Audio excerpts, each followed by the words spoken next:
ever that I'm starting to doubt on whether or not that is actually his room. Because that didn't look, I don't know. I don't trust it anymore. Anyways. I remember when, I remember the first time Day 9 had used a green screen for his old office, and it took about a year for anybody to notice, so I wouldn't be surprised. In the bottom left side of 2K Atmosphere, we are looking at the main base of the German Rekordmeister when it comes to the weekly tournaments, representing mouse sports. Still, after all these years, it is HeRoMaRinE.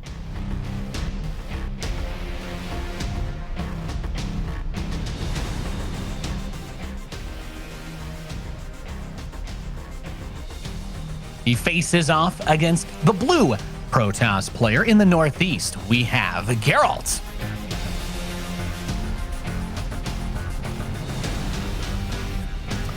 The never-ending question: Gerald or Gerald?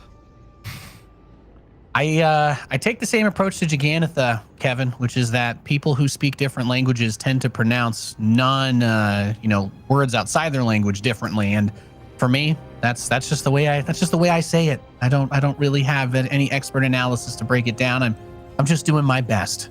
Well, there was some theory crafting, right? Because the show The Witcher has like a Geralt in there, and then people are oh like, yes, yeah, I don't know. I have not watched it. I did try to watch it. I was like 22 minutes in, and I'm like, damn it, it's just not for me. So I gave up. Yeah. When you get into the really nerdy exposition side of fantasy, it does start to drag a little bit. You know, the action parts are incredibly awesome, but if you don't have a deep interest in knowing about what elves and stuff do in their spare time, sometimes you can lose a little bit of that interest. That's why I'm not a Lord of the Rings guy, as we have the reactor coming in after that first Marine from HeRoMaRinE. I mean, same for me, but it's often kind of funny when a person like me says, I don't really like orcs and elves, while I spent 9 years of my life playing Warcraft 3 every single day. Those things don't really quite add up, but we'll talk about that on a different day, I guess. Yeah, go ahead. Yeah. I'll tell you what I do like, Kevin, and it's giant laser beams. The spaceships that Terran guys have, they got some great explosions. Archon's coolest unit in the whole entire game, and that's why StarCraft is just awesome. There's some really, really cool stuff that you get to see here, and it's shocking nobody else has tried to make something big and cool like this, but you've still got it. And I want to talk about these openings real quick, because it's actually very weird on both sides. Now, HeRoMaRinE is going for pretty much the quickest triple CC possible in this matchup. I mean, I guess you can always go command center, but then you die against a single adept and a zealot, so you don't really want to do that. They don't really come any quicker than this when you're trying to be responsible. Meanwhile, Gerald went a sentry first, a double gate into Twilight. I have no idea if this is good or bad for Gerald. I guess the good news is that he's still going to get a relatively quick scout with this fake Oracle. The bad news is that he has obviously already delayed his tech a little bit, and I'm not exactly sure where he's going to go with this. Do you just go up to 3 bases yourself now, or is that almost too late? I don't know. It's kind of weird. Well, the hallucinated Oracle sees it, flies straight over, says, okay, you've got 3 command centers, and we're at the 3 minute and 33 second mark, so there is a tremendous bit of Reaper? That's the economic ramifications of this opening could be crazy. So he just starts his 3rd Nexus, and that Reaper's going to barely try to slip away. Yeah, I mean, Reaper getting 1 probe and a little bit of lost mining time, not bad. I think on paper, I kind of like this 4 gate. Gerald is obviously going up to 3 bases now, but it's going to take quite some time before he has Blink. It's going to be a little bit later than if it would have just gone 1 gate fast expand Twilight Council and definitely not open up with the Sentry. This is actually kind of funny because I watch a lot of PvT, but I don't think I've ever seen these 2 specific build orders clash. I'm just gonna say I like it for Gabe because, I mean, it's Gabe, right? How can you not like something of Gabe? But he does need to do something, I guess, by the time he gets Stim and +1. Yeah, and I mean, hey, that's the standard lineup that you're looking for, and he's just saying, I'm going to give myself the economic advantage because that's just going to be so nice down the line. Don't let it get forced into some sort of awkward 2-base scenario. Put the pressure on Geralt to say, if he wants to try and punish the 3rd command center, he can try, but Gabe knows what he's doing, and he's kind of trying to just control the flow of the game by taking that command center, what he did, and If it slows other stuff down, that's sure, fine, whatever. But he's still got a pretty decent sized force he wants to move out with. And we've seen attacks like this without medevacs quite a bit in the last couple of days over here at DreamHack Masters. This has not been an uncommon type of push. Maybe out of the 3cc opening, but I'm worried though, because there's really not a lot of firepower here for Gerald. He's going to need battery overcharge, but if I'm Gabe, I gun down that battery immediately. That's what he does. This could very well be game-ending damage, man. Stim and +1. +1 is not even done yet, but Stim is done. All these Stalkers are going to fall. The cannon doesn't get cancelled. I don't even know how you will ever financially recover from this. Sorry. X for doubt, Kev, as that third base gets obliterated. These Marines and Marauders very low, but don't need a whole lot of hit points when you kill everything that could shoot back. So he gets to not only take the greediest third that you could pretty much do in a Terran versus Protoss, but also shuts down the Protoss's third base. Well, if that's not a big Gabe maneuver, then I don't know what is. Massive kudos to Gabe though, because I think there's a lot of Terrans who will look at their upgrades and be like, okay, I need to hit a timing when I also have +1. But Gabe immediately realized that. He's like, wait a minute, what you have there is just not good. I could wait for +1, my army gets better. But then you get a cannon, you warp in a couple of extra units. It's actually way better for me to go immediately, and that's what he did. And yeah, that is game-ending damage normally, because Gabe is up a base, Gabe is up 10 workers and 20 army supply and an upgrade. Gerald is going to try to bring it back with a couple of disruptors. So he just went one Colossus without thermal lens, which I think is on purpose actually, because I think he's like, all right, at least I have one Colossus to keep a couple of Marines at bay. And now I'm just going to try to bring it back with Blink Stalkers and Disruptors, which is a comeback composition, but he's going to need like 7 amazing Novas in a row to turn this into a game. If there's anything he can take solace in, it's having that observer there that can see Gabe is not on his way to go attack and potentially kill him again. And he's been keeping tabs on that. So at the very least, he has information, which is great. A couple of those medevacs. Yeah, no, he's still got everything here. And there is a Marine watching where that fourth base would go. Look how cautiously he moves these Stalkers around. There's just one Marine there, too. And he's like, I don't know how much more there could be. I'm not sure if he sees this move out with that observer, but he's going up that top left side of the map with 2 medevacs skirting their way around for a drop Flanking in the main. Flanking Disruptor coming in from the right. I mean, this Disruptor needs to have an absolute cash money shot. Yeah, it's so hard, right? If Gabe takes control of the Zelnaga Watchtower, he's going to see it. So I guess Gerald is going to wait. He's very indecisive with his Disruptor. It's just kind of making awkward moves in the center of the map. Gabe does have a double drop unloading on the right side. I mean, Gabe's army is a stronger left, right, and center. That Nova! Oh my goodness, it doesn't go off! It does not go off, and that means that this game is all over. If it would have gone off, maybe Gerald had a tiny chance. Instead, he's got no chance. Well, welcome back, Big Gabriel. 1-0, 8 minutes and 16 seconds, and pretty much a flawless game from his side. Yeah, how often do you see the Terran get that third CC that early and still be able to shut down the third? These Marine Marauder attacks with just Stim and nothing else seem to be a pretty good move against these quick expos. And maybe that was part of his plan. It was okay, if he scouts this, if he sees this third command center, he'll probably want to take his third Nexus really early, and that will set me up for this weird attack that I shouldn't be doing, or that wouldn't typically expect with this kind of opening. That's just the kind of big brain plays we expect out of lovely decision making there by Gabe. He looks at it, and this is something that we often talk about, but Gabe has excellent game sense, and normally indeed it doesn't make sense. If a Terran goes for such a quick 30cc, why would they move out? Well, because you shouldn't really do it, and Gerald is then trying to play catch up. He's like, you know what, I think Gerald is probably trying to get Robo Bay now immediately, doesn't have too many units, and even though this army of mine is not that big, it does pack a punch, especially the first Stim showing up right before the cannon is up, getting on top of the battery immediately. How often don't we see people like first try to kill 2-3 units, realize it doesn't work, then go for the battery? Nope, Gabe got right on in there, killed the first unit, killed the battery, then just killed the rest. Just great execution by HeRoMaRinE. Yeah, and cold-blooded in the face of that disruptor too. To know it's like, okay, I'm gonna right-click that bad boy. If it kills my whole army, so what? And oh, of course, that confidence is the exact reason why it didn't kill his whole army. So game number 2 will be on Oxide. And another, we talk about TVP, phenomenal maps for bringing the pressure, being aggressive on the Terran side of things. Maybe we'll see HeRoMaRinE turn up the heat a little bit more, or maybe he'll just do 3CC and accidentally kill him and win the game anyway. I don't think we're going to see that on Oxide, but we do know that Gabe has a lot of great 2-base openings on Oxide, has great ways to find some economic damage. Let's just go ahead and hop on into it. In the bottom left side, we are looking at the main base of the gatekeeper of the top 4 in Europe himself, still representing Mouse Sports. It is HeRoMaRinE.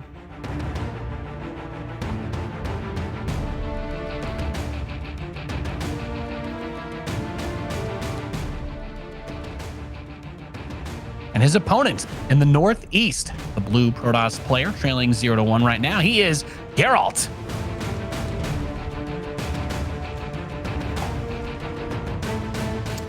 It's definitely been quite the day. It all started a little bit later because of Taiwan. And then our first game of the day was a little bit of a marathon game between Drogo and Elaser that really came down to the final few units, where it looked good for both parties at different occasions. After that, we just had a couple of wild best of 3s, and even what we expected to be the clean 2-0s, Clem Hellraiser, not a clean 2-0, instead of 2-1. Marinoid against Stefano, definitely not a clean 2-0, but also a hardly fought 2-1. It's been an enjoyable day of StarCraft 2, if you ask me, Nadipoo. Yeah, it's always fun to get to see the series stretch to the limit, even if the results end up being like, okay, we expected this guy to win, but it was supposed to be a clean, easy 2-0. And you find out that, maybe this person that we, kind of counted out, they have a little bit more to them than we were initially ready to believe. And that's what makes it exciting, because there's still plenty of games to be played. But, if it all of a sudden that one weird game that you pick up in the best of 3 that you were supposed to lose turns into, the actual upset happening next season, you find a different way that you can take advantage of that opportunity and actually, just take the scene by storm. And well, I think I can speak for everybody when I say we all love it when a player gets to step up and really show what they can do, because the more competition, the more that everybody's pushing against each other, the better everybody gets, and the better games we get to see. Yep, and let's also not forget that map scores do matter in potential tie-breaking scenarios. Now, I don't worry about Clem ever getting top 4, but in a weird way, if the TVDs really don't go his way, he may actually need that extra map win to secure top 2. Probably not going to happen though, guys. He will be fine, but for Marinoid, that could be the case. You never know how it's going to go. So all of these things do matter. And also for the losing parties, let's not forget, for them it's a very big deal to pick up a map, because Hellraiser getting a map against Clem, that could very well be the difference between him potentially taking 4th place in his group or 5th place in his group. Anyway, we're going to get a little bit ahead of ourselves. Gerald is once more going for like the same opening and the second gate before Tech. This time it's the Robo first. I think in the other game it was Twilight first, then Robo. I don't really know why he likes this, Nate. I mean, I guess maybe he feels like he needs it because he goes Sentry first, and that's going to give him a slightly quicker scout than what he normally would. But then he's going to be too low on firepower, so he needs a second gateway to make up for the lack of firepower. But kind of a weird take to PvT, if you ask me. Yeah, well, you also have to consider that if he's just doing a normal build, he's putting himself in a kind of weird position against HeRoMaRinE by default. I definitely would like to see the potentially a little bit more action, a little bit of something to try and catch him. That series versus Vanya yesterday, HeRoMaRinE played. I think I cast that one with DeMuslim, and the 2 games that were like macro-y at all, HeRoMaRinE did his thing and made himself look real damn good. The one map that he dropped was actually, I think on this map was a big roach or something attack, like some super huge sort of 1.5, 2 base push that kind of turned things around for him, because he was being a bit fancy with the medevac move out. So I'm like, taking it to the long game against HeRoMaRinE, especially if you can't play on that same level. But you know what? Maybe he's going to show us something that we just weren't willing to believe he could pull off, but I'm excited either way. I mean, Gabe is gearing up for something very aggressive here, because he's got a tank and a Liberator on the way. And then, of course, we have the medevac with 2 Widow Mines heading towards the other side of the map. Now, what this medevac will most likely do is make sure that Gerald's units stay at home. And if Gerald's units stay at home, then Gabe's army can just very comfortably march to the other side of the map. I think it would have been able to do that regardless, because of the opening of Gerald, he has much later blink. I mean, Gabe is just going to take a look here in the natural with his medevac. We didn't follow the medevac there, but the medevac showed up, and now Gerald is like, okay, the medevac is between my 2 bases, so I need to keep my units at home. And now Gabe can just start marching out soon. And I'm actually very worried already for Gerald, man, because his army is just not going to be good in fighting the army of HeRoMaRinE. Not until he has Blink, Charge, and maybe a Colossus. But Gabe is going to show up before he has all those things. Yeah, that's what this map is known for, right? Terran pushes on the 2 bases that are incredibly difficult to shut down, because once they wedge themselves on top of that 3rd base, you have to go up the ramp into it to attack. You have to go up a ramp into your own base, and that's never a good feeling. It's definitely something that gives a bit of an edge when you can use these positional units. Like the tank stalkers are going to pick off 1 Marine on the way back, but there's the mines burrowing. Not getting more than 2 probes for now, but buying the time and the attention from Gerald as a Liberator sieges over the main too, and he's got way too much to deal with right now. Yeah, if I'm Gerald, I don't think I ever do this build against Gabe again, man. Gabe just really knows how to dismantle this kind of stuff. We do have a battery there, maybe an overcharge soon. Disruptor's on the way, but 9 workers have already gone down, while the medevac is still active with 2 Widow Mines. That Liberator has finally been taken care of in the main, but now a bunker is gonna go up. Tanks will get close. Even if Gerald pushes this back, I'm not in love with his position, but he's going to take more damage with the Widow Mines once more burrowing in the natural. This is not looking too hot. Battery overcharge, though, could maybe make a little bit of a difference. We've got a Disruptor coming in. Is that going to fire at the tanks? Yes, it does. Whoa! That's a good shot. Both tanks very low in HP. Well done by Gerald. So he is going to clean this up, but we have to ask ourselves to cast the question, at what cost, Nick? Well, I mean, what did he really lose doing that? Was it just most of the energy on the shield batteries? The stalker count's still good. Still has the disruptors. He did lose a decent amount of probes. So down 2 command centers with mules, 4, 5, 6 worker difference. Not that crazy. I guess these mines are still a big problem to deal with. Wow, but well done. That's pretty impressive from Gerald. Honestly, I did not think that the disruptor shot was going to be able to hit both tanks, maybe one of them, but he was in just the perfect spot to get just far enough for that. At one point, it looked really dire. I was like, oh my god, he's gonna lose a lot. I think where Gabe dropped the ball a tiny bit is never to go for a single on-burrow, one of the mines. This is what I often compliment Clem for, because I really think that I don't think there's anyone better than Clem and Maro at this stuff when it comes to burrow, on-burrow, burrow, on-burrow. And at that point, there is just so much chaos happening on the Proto side that it's inevitable. Something is gonna connect in a big way. Either the fight goes great for you or the Widow Mines get a great shot off. None of that happened. Let's see if Gerald, his observer, did see it. I don't know if he was actually paying attention, though. He's not really sending anything towards his main base yet. Man, he saw it. I checked his vision. He did see the 2 medevacs, but he's terribly out of position to deal with this double front. Yep, and that's a lot of Marines landing in a base. More than enough damage output to obliterate that mineral line. Trying to use the Widow Mine to zone the Colossus away from the rest of the drop. You can really see that. It's good positioning. That Colossus is going to step forward as the mine re-burrows, but still going to be able to get that shot off. That's a lot of damage, and picks up just in time. As did he get that disruptor too? Filthy micro out of Big Gabe. Yeah, fight happening at the 3rd, though. Gabe got a little bit ahead of himself. He kind of took a fight in range of the 2 cannons, so Gerald is still in a weird way stabilizing. Even though it's really not looking too pretty, he is not going to lose that disruptor. Loses 11 more probes. But Gabe, I mean, the 3rd command center is still not a orbital, so maybe he needs a bit more. Well, that's lovely. He just unpowered 5 gateways like that, and obviously he still has a lot of units in the center. Gerald has a couple of stalkers at the bottom of his main, but Gabe is not flying where Gerald wants him to fly. Maybe eventually he will.